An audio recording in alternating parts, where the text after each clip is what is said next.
Sheena Stone, and my quilt is called The Future is Female. So my quilt was inspired by the Me Too movement. So I wanted to do something this year that particularly marked the changing role of women in society. So hence the Future is Female, which is the name of the quilt.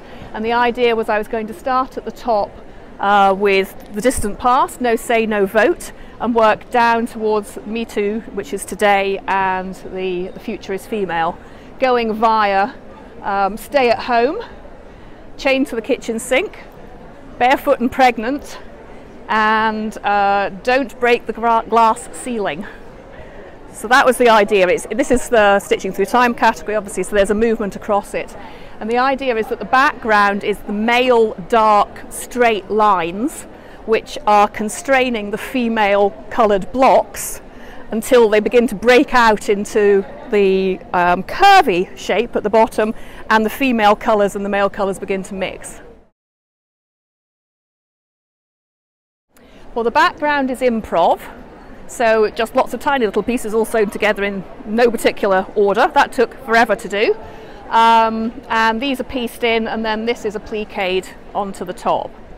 And the quilting is free motion quilting with male signs. I don't know how you just, male signs, and down here female signs.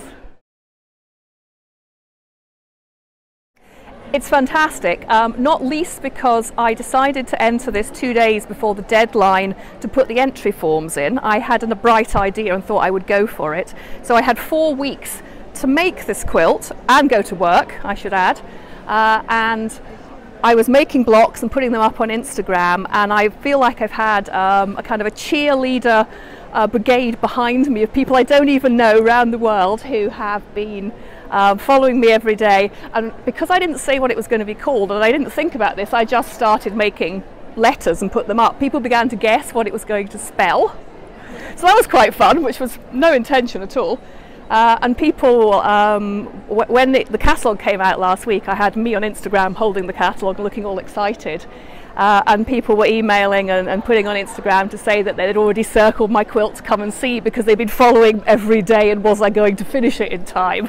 So that was quite fun. So it's really nice to actually have it here.